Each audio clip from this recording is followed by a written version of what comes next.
Chemistry में solid के बारे में पढ़ेंगे। सॉलिड होता क्या है?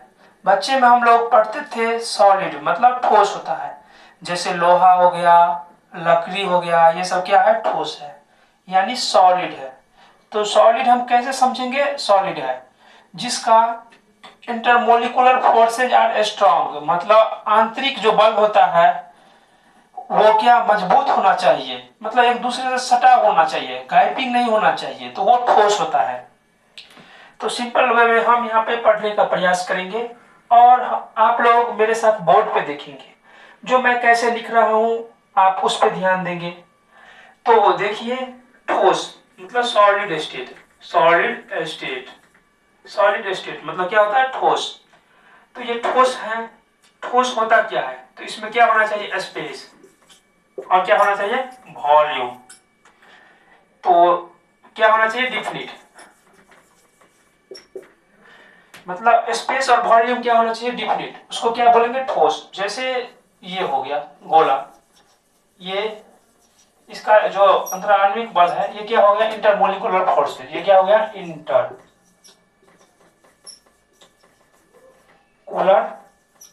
फोर्सेस, मतलब आंतरिक बल हो गया। इसका क्या हो गया?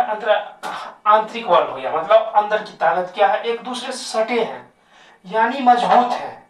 तो इसका एज एग्जांपल क्या होगा जाएगा? आयरन। आयरन, आयरन का हिंदी क्या होता है? लोहा। लोहा हो गया वुड, मतलब लकड़ी।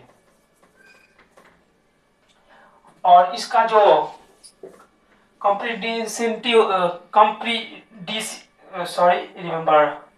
आई रिमेम्बर दिस कंप्रेसिडिटी इसका क्या होगा? हाई होगा। कंप्रेसिडिटी इसका संपीड़ितता क्या होगा? हाई होगा, मतलब उच्च। और ये क्या हो गया? ये स्पेस हो गया। और इसका ये क्या होगा? टोटल आयतन हो गया। तो अब हम बात करेंगे, ये दोनों क्या है? निश्चित है। यानी निश्चित मतलब होता क्या है? निश्चित मतलब वैसी चीज जो पूर्ण हो, जो पूर्ण रूप से हो उसको निश्चित है, जो चेंज नहीं हो सकता, यानी जो कांस्टेंट हो। फिजिक्स की भाषा में हम क्या कहेंगे? कांस्टेंट। कांस्टेंट मतलब क्या होता है? नियतांक।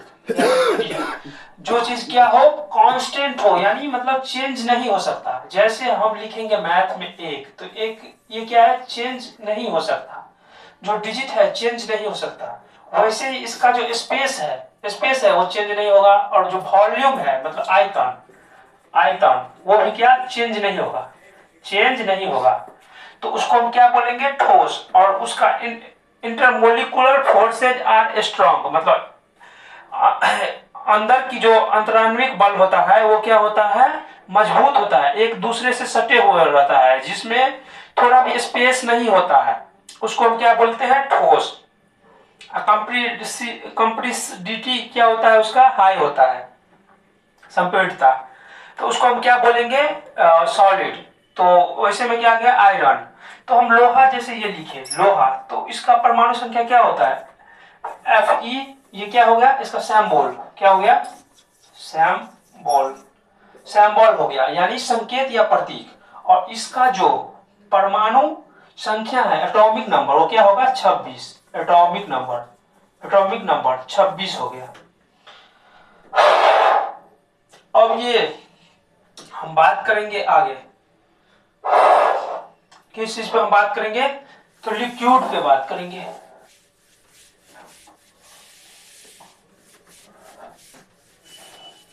अब हम बात करेंगे लिक्विड पे।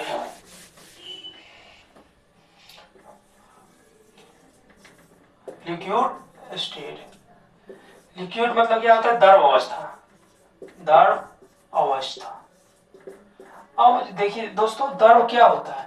तो हम ग्रामर में द्रव वाचक नॉन पढ़े होंगे, जिसको हम नापते तौलते हैं। तो मान लीजिए हम किस चीज को नाप और तौल सकते हैं? हम ग्रामर से स्टार्ट करते हैं केमिस्ट्री की लैंग्वेज में। तो हम जैसे मिल्क, मिल्क, मिल्क क्या हो गया, यानी ये क्या हो गया मिल्क, ये जो मिल्क है क्या हो गया, लिक्विड हो गया, यानी द्रव हो गया। तो इसका क्या होगा, इसका जो स्पेस होगा, स्पेस वो क्या होगा, अनडिफिनिट होगा। और इसका जो वॉल्यूम होगा, वॉल्यूम क्या होगा, डिफिनिट होगा। उसको हम क्या बोलेंगे, उसको हम क्या बोलेंगे, लिक्विड बोलेंगे।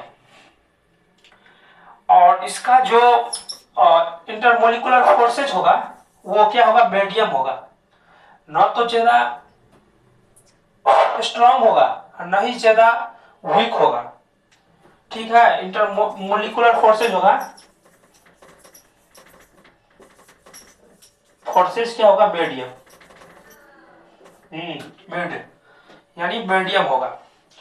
तो हम अब बात करेंगे, जैसे ये मिल्क पे बात किए हैं तो इधर मिल्क के बारे में हम कुछ जान लेते हैं। दूध हम पढ़ते हैं और केमिस्ट्री में कोई पूछ देगा ये दूध है, किसका एग्जाम्पल है, एग्जाम्पल है। तो हम लोग 12th में पढ़े होंगे क्लोराइड मीडियम में, ठीक है। तो ये दूध है, ये दूध किसका है, पायस, पायस, पायस हिंदी में होता है, इसका इंग्लिश क्या होता है, एमल्सन, एमल्सन, एमल्सन का क्या है, ये एग्जाम्पल है।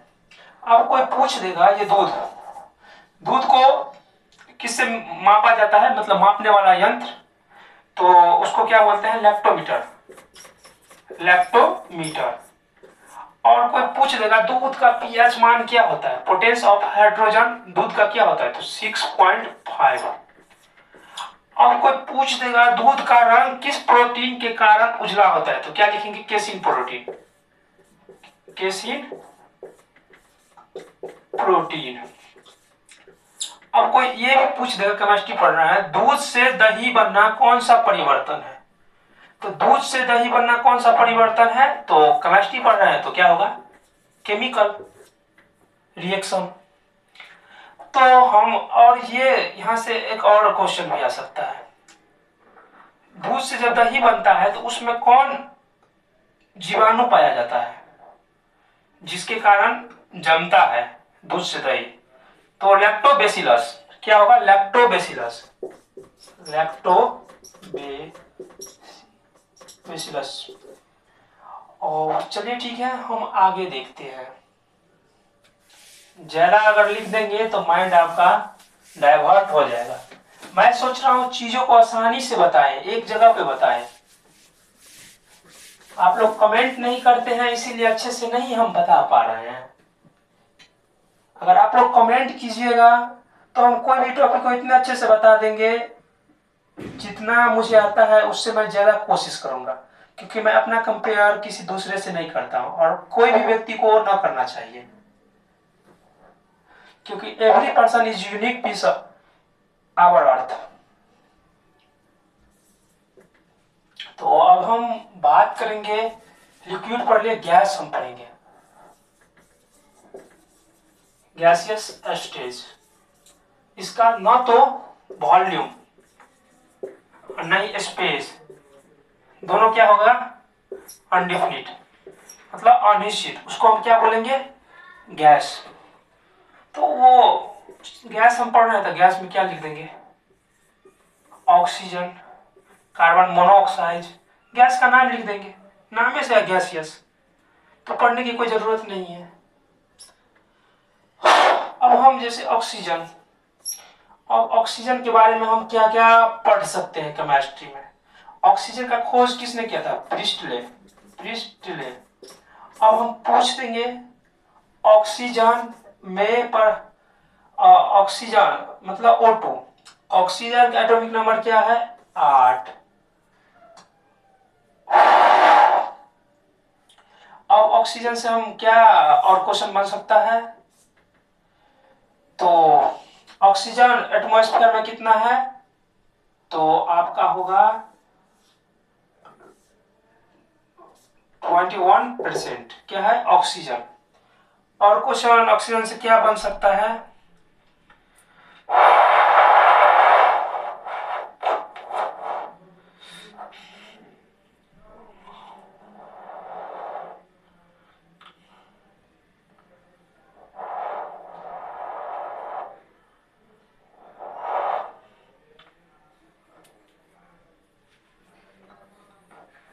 ऑक्सीजन क्या होगा, ये धातु है, क्या धातु है, तो ये मेटल है, मेटल है यानी धातु है। जिसके अंत में एन रहेगा वो ज्यादातर वो सारे धातु होंगे, कुछ कुछ एक्सेप्शन होगा, जैसे ब्रोमीन। एक्सेप्शन में क्या है, एक्सेप्शन में ब्रोमीन।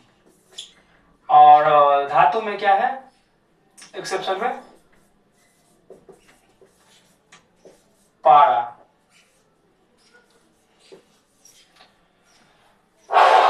पारा हम कैसे पता करेंगे जो कोई धातु है, तो किसी के ऑक्सीजन के लैक्टिंग नाम से उसका हम पता करेंगे ये धातु है कि यह धातु है। तो हम आगे पढ़ेंगे।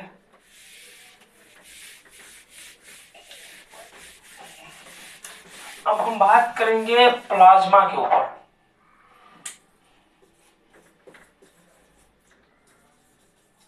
प्लाज्मा यह क्या है, मैटर का क्या है, फोर्थ स्टेज है, फोर्थ स्टेज है, फोर्थ स्टेज है।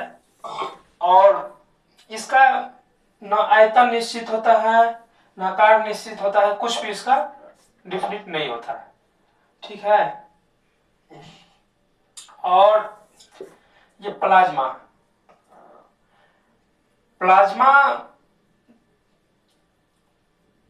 प्लाज्मा में जो इंटरमोलिकुलर फोर्सेज होते हैं,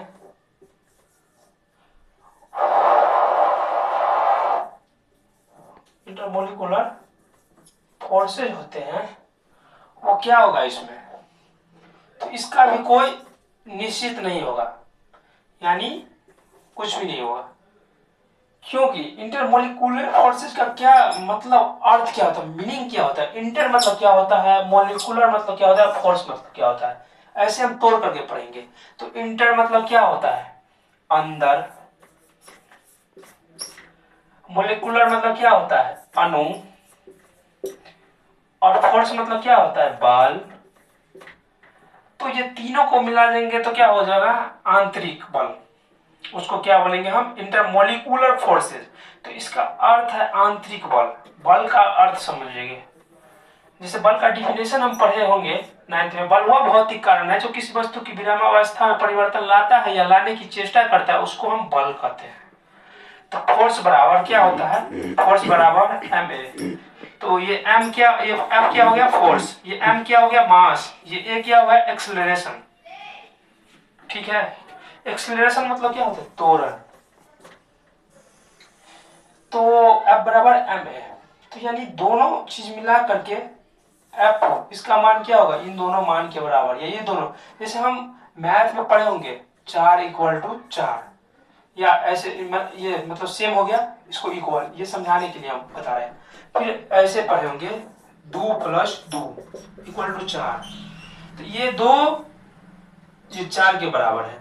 वैसे ही तो इंटरमोलिकुलर फोर्सेज में सब कुछ क्या होगा, एक दूसरे से सटे हुए होंगे। जैसे ये है तो ये इससे सटे होंगे, ये इससे सटे होंगे। अगर ये सटे हुए नहीं है तो ये इसमें इंटरमोलिकुलर फोर्सेज नहीं पाया जाएगा। जैसे आप लोग ट्रेन को देखते होंगे, रेल को, रेल किस थ्योरी पे काम करता है, तो बर्नौली थ्योरम।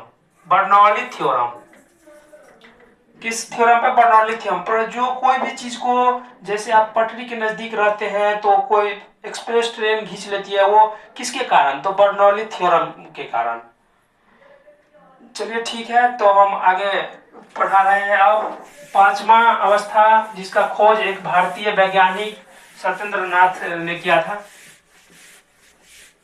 और वह खोज करके आइंस्टीन के पास भेजा था। आइंस्टीन इस उपलब्धि को पदार्थ का 5वां अवस्था बताया।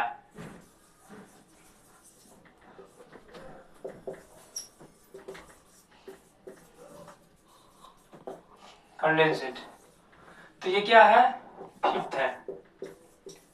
फिफ्थ क्या है, स्टेज है।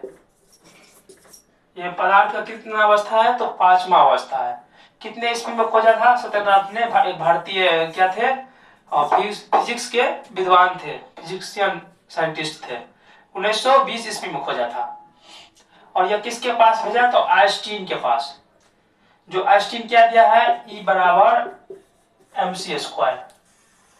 E क्या हो गया? एक एनर्जी हो गया। M क्या हो गया? मास हो गया। C क्या हो गया? C क्या हो गया? कर दो, ये हमारा दिमाग से भूल गया हो। कर दो ना, नहीं उछल दो, कर दो